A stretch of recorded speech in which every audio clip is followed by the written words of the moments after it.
So you heard a little bit about me in the intro, so I'm not going to bore you with all of my credentials, but one thing that I do want to share is that I'm an interculturalist.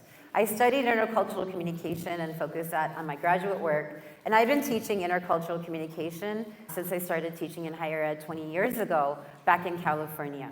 That's a really important part because this topic is really near and dear to my heart.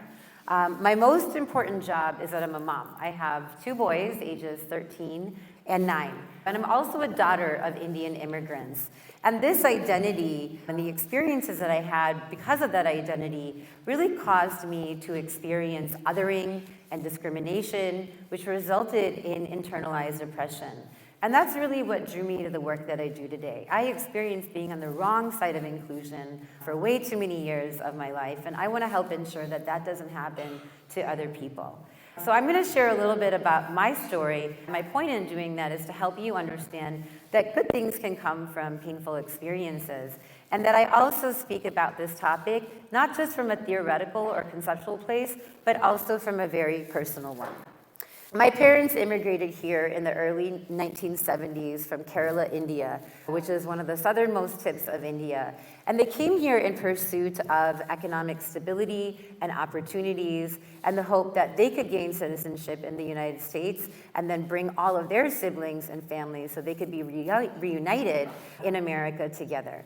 And they didn't know each other when they came to the United States. Even though they grew up about 20 minutes from each other in their villages in Kerala, they met when they came here to Chicago months after. And they met because their families arranged their marriages. So just after meeting each other twice, they got married in the city of Chicago. So I was raised in the early 80s and the 90s. And like most immigrant families, we struggled.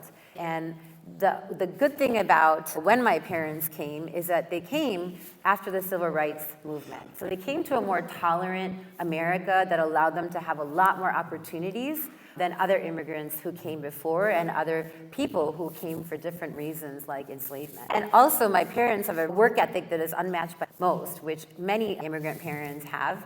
And because of that, we were eventually able to have a comfortable life and upward mobility. And eventually my parents were able to succeed in their dreams and goals of bringing their families, their siblings, spouses and their children to America. And we were once again reunited after many years being apart.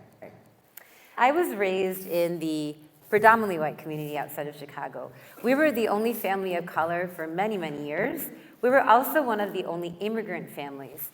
And due to this, I experienced unfortunate discrimination and racism from the early age of 5, which started when I actually entered the school system. I was bullied, I was name-called, and I experienced even some physical violence.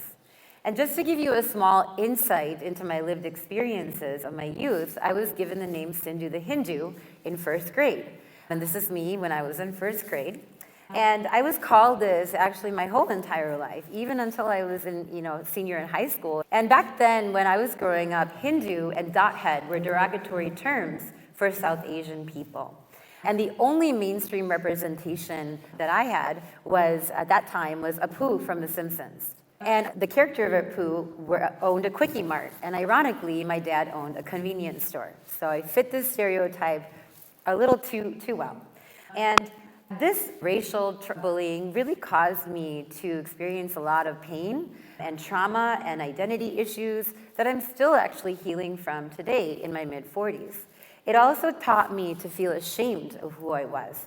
It taught me to feel inferior to what my white American peers. And it made me believe that I wasn't as desirable as my peers.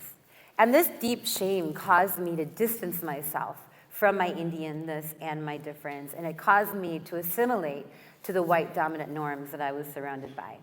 And I did many things, wore colored contacts, denounced my Indianness because I was raised to believe that there was something wrong with that. I also changed my name from Cindu to Cindy because I was just so sick of being othered and bullied, and I just wanted to be accepted. So when I was in the 6th grade, I started a new school, and I walked in as an 11-year-old, told my teacher my name is Cindy. And from that point on, I was Cindy. Anyone who met me from the age of 11 to 23 met me as Cindy, including my husband. My driver's license, my high school diploma, my graduate school diploma, all said Cindy.